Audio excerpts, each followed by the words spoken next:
বিসমিল্লাহির রহমানির রহিম। আসসালামু আলাইকুম। কেমন আছেন আমার প্রিয় দর্শক বন্ধুরা? আশা করি যে যেখানে যে অবস্থানেই থাকুন না কেন অনেক অনেক ভালো আছেন, সুস্থ আছেন। আমিও আল্লাহর অশেষ রহমতে আপনাদের সকলের দোয়ায় আলহামদুলিল্লাহ ভালো আছি।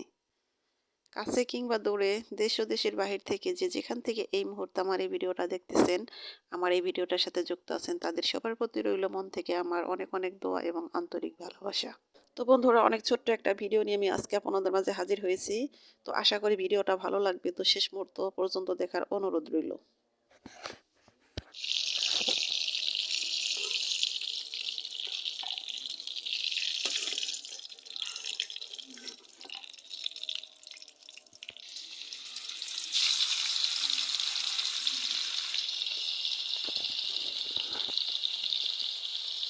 তো বন্ধুরা, জানি না কে বা কারা এখন এই মুহূর্তে আমার ভিডিওটা দেখতেছেন, আমার এই ভিডিওটার সাথে যুক্ত হয়ে আছেন। তো ভিডিও শুরুতে যদি লাইক দিতে ভুলে গিয়ে থাকেন তাহলে মনে করিয়ে দিলাম, প্লিজ বন্ধুরা একটা লাইক দিয়ে দিবেন।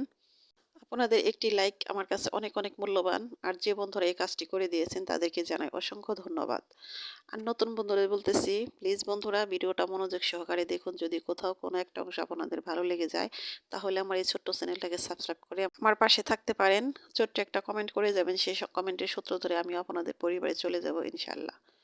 তো বন্ধুরা, এই তো আজকেও আমি কিন্তু খোলামেলা পরিবেশে রান্না করতেছি। তো আজকে রান্না করবো হলো মুরগির মাংস, চিতই পিঠা আর হলো হালুয়া। তো মাংস রান্না করতে দেখলেই তানবীরের ইচ্ছা আমাকে ফ্রাই করে দাও, তো ওকে সবসময় ফ্রাই করে দেই। তো ফ্রাই করার জন্য কিন্তু মাংসটা আলাদাভাবে প্রসেসিং করে রাখতে হয়, আমি তো সেভাবে রাখিনি। তো রান্নার জন্য যে মাংস রেখেছিলাম সেখান থেকে আমি 2 পিস মাংস, একটা লেগ পিস আর একটা এমনি একটা পিস ফ্রাই করে দিলাম। এখন এই মাংসটা আমি ভেজে তারপরে রান্না করব। তো ব্রয়লার মুরগির মাংস আমি সবসময় চেষ্টা করি একটু ভেজে রান্না করার জন্য। তো মশলা দিয়ে, সব মশলা দিয়ে আগে মেখে একটু লেবুর রস দিয়ে একটু মেখে রেখে তারপরে যদি এটাকে ভেজে রান্না করি তাহলে আমার কাছে খেতে বেশি ভালো লাগে। তো আমি সেভাবে রান্নার চেষ্টা করি। তো আজকে মুরগির মাংসে কিন্তু আমি কোনো বেরেস্তা দেব না, আজকে এভাবে কষিয়ে রান্না করবো। আজকে অনেক তাড়াহুড়া, বাইরে চুলায় রান্না করতে ভালোই লাগে কিন্তু এগুলোর গোছ গাছ প্রসেসিং করতে গেলে সময়ের সাথে পারি না। তারপর এই খোলামেলা পরিবেশে রান্না করতে আমার ভালো লাগে, সে কারণে করি আর কি। তো সামনে তো গরম আসতেছে, গরমের মধ্যে এইভাবে রান্না করতে আমার আরো বেশি ভালো লাগবে। তো চেষ্টা করবো বাহিরেই কিছু কিছু রান্না করবো আর সেগুলো আমি আপনাদের সাথে শেয়ার করব। তো শুধু এখানেই কিন্তু রান্না করি না, আমি কিন্তু ঘরের ভিতরেও রান্না করি, যেমন আজকেও করেছি। মাছ তরকারি আরও জানি কি কি রান্না করলাম অতটা খেয়াল নেই। তো যাই হোক, আমার মাংসটা রান্না কমপ্লিট। এখন আমি যে পিঠাটা বানাবো সেটার গোলাটা তৈরি করব। তো গোলাটা আমি আগেই রেডি করে রেখেছিলাম, যেমন ফ্রিজের গুঁড়ি কিন্তু পিঠা বানানোর একটা প্রসেসিং অন্যরকম করতে হয়। তো হুটহাট করে ফ্রিজ থেকে বের করে কিন্তু পিঠাটা বানানো যায় না। তো আমি অনেক আগেই গুঁড়িটা বের করে রেখেছিলাম। তো ওটা ঠান্ডাটা যখন কমে গেছে তারপরে পানিটা একটু বেশি গরম করতে হয়, বেশি গরম করে তারপরে লবণ দিয়ে ওটাকে ভালো করে একটু মেখে রেখেছিলাম। এখন আমি এটাকে আবার নর্মাল গরম পানি আছে সেটা দিয়ে সুন্দর করে এই গুলাটা তৈরি করব, তারপরে পিঠাগুলো বানাবো। তো আমার হাতে কিন্তু এই চিতই পিঠাটা হতে চায় না। আমি কিন্তু সব ধরনের পিঠাই বানাতে পারি ইনশাআল্লাহ, কিন্তু এই চিতই পিঠাটা বানাতে গেলে অনেক ঝামেলা হয়, হতেই চায় না। তো এখন আমি এটাকে ভালো করে শিখেছি মনোযোগ সহকারে, যে সবাই কিভাবে বানায় সেটাকে আমি দেখেছি, ওইভাবে ট্রাই করেছি। তো ট্রাই করতে করতে এখন এটার এই সমস্যাটা বুঝে গেছি যে কি কারণে আমার হাতে পিঠাটা হয় না। তো এখন মাশাআল্লাহ পিঠাগুলো ভালোই হয়। তো এবছর যে কয়দিন চিতই পিঠা বানিয়েছি শীত আসার পর, অনেক সুন্দর হয়েছে। যেমন দুধের পিঠাগুলো বানিয়েছি সেগুলো ভালো হয়েছে, আবার এমনি যে বানিয়ে খেয়েছি সেগুলো ভালোই হয়েছে। তো আজকেও যে পিঠাগুলো বানাইতেছি এই পিঠাগুলো কিন্তু অনেক সুন্দর হয়েছে, দেখে খুব ভালো লাগছে। তো অল্প কয়েকটা পিঠা, মনে হয় যে 6-7টা পিঠা হবে এরকম বানিয়েছি। তো ইফতারের সময় যে আমরা খাবারগুলো খাই ওই খাবারগুলোতেই কিন্তু এনাফ আমার হয়ে যায়। বাড়তি তারপরে কোনো কিছু না খেলেও চলে। তো আমি সবসময় চেষ্টা করি যে শরবত আর ইফতারিতে যেগুলো খাই ওগুলো খেয়ে থাকার জন্য, কারণ খাওয়া যায় না, খেতে ভালো লাগে না। তো ভাত তো খাই না এমনিতে, ইফতার করে আমি যখন যেদিন ইফতারি বানানো হয় ইফতারি খাই, তখন কিন্তু আমি আর ভাত খাই না। তো ভাত খাই না, তো ভাবলাম যে তানভীরের জন্য একার জন্য কি আর ভাত নাই রান্না করলাম। তো ভাত ছিল তেমন একটা খেতে চায় না। তো ভাবলাম তাহলে কয়েকটা চিতই পিঠা বানিয়ে দিই। আমি ঘরের চুলাতে কিন্তু ইফতারি বানিয়েছি, তারপরে মাছ তরকারি রান্না করেছি, তারপরে তো বাহিরে বসে বসে পিঠাগুলো বানাইতেছি, কারণ আজকের কোনো ভিডিও নাই।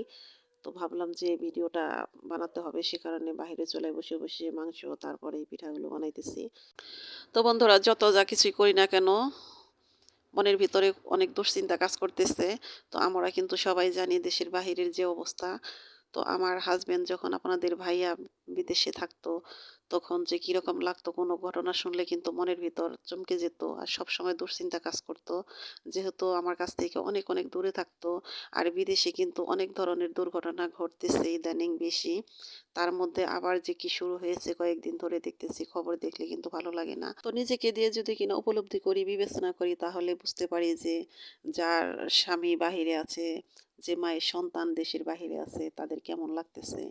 তো সবার জন্যই মন থেকে অনেক, অনেক দোয়া করি যে যেখানে যে অবস্থায় থাকুন না কেন সবাই যেন ভালো থাকে। সবার বালা মুসিবত আল্লাহ পাক যেন দূর করে দেন, কাটিয়ে দেন। কে আল্লাহ পাক যেন হেফাজত করেন। এই দোয়াই সবসময় করি। তো আপনাদের ভাইয়া যখন বিদেশে ছিলেন, সে তো অনেক বছর বিদেশ করেছেন, সৌদি আরবে ছিলেন। তো শেষ মুহূর্তে তো সে অসুস্থ হয়ে দেশে ফিরলেন। তো সে তো ব্রেন স্ট্রোক করেছিলেন। তো এই খবরটা আমি যখন শুনি, তখন যে আমার কি অবস্থা হয়েছিল সেটা আর কি বলবো, আপনাদের কাছে কি শেয়ার করব। তো যাই হোক, আল্লাহ পাকের কাছে হাজারবার শুকরিয়া আদায় করি যে ব্রেন স্ট্রোক করুক আর যাই করুক, আপনাদের ভাইয়া কিন্তু সুস্থ আছে। তার কথা একটু ডিস্টার্ব হইতো, তো সে কথাটা এখন আস্তে আস্তে ঠিক হয়ে যেতেছে। তো আপনারা সবাই দোয়া করবেন আমার হাজবেন্ড যেন। যাই হোক, কথা বলতে গেলে অনেক কথা, এত কথা নাই বা বললাম। তো আমার জীবনের সবচেয়ে কষ্টের মুহূর্তটা মনে হয় সেই সময় পার করেছি। তো কথা বলতে বলতে কিন্তু আমি ভিডিও শেষ মুহূর্তে চলে এসেছি। তো এখন এই তো একটু হালুয়া করব। তো হালুয়ার জন্য কিন্তু আমি দুধটা আগেই ঘরের চুলাতে জাল দিয়ে রেখেছিলাম। এখানে কিন্তু 1/2 কেজি দুধ। একদম সাদামাটাভাবে আমি হালুয়াটা তৈরি করব।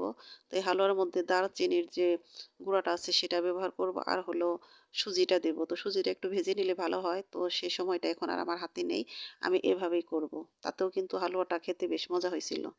তো জানি না কোন কোন বন্ধুরা এখন আমার সাথে আছেন, আমার ভিডিওটা দেখতেছেন। তো যদি লাইক দিতে ভুলে গিয়ে থাকেন তাহলে আবার মনে করিয়ে দিলাম, প্লিজ বন্ধুরা একটা লাইক দিয়ে দিবেন। আর আমার কথা ও কাজে হয়তো অনেক ভুল আছে, সে ভুলগুলো প্লিজ ক্ষমা সুন্দর দৃষ্টিতে দেখবেন। তো আজকের মতো এখানেই বিদায় নেব। আপনারা সবাই ভালো থাকেন, সুস্থ থাকেন। আপনাদের শুভকামনায় আজকের মতো এখানেই বিদায়। আল্লাহ হাফেজ। আসসালামু আলাইকুম।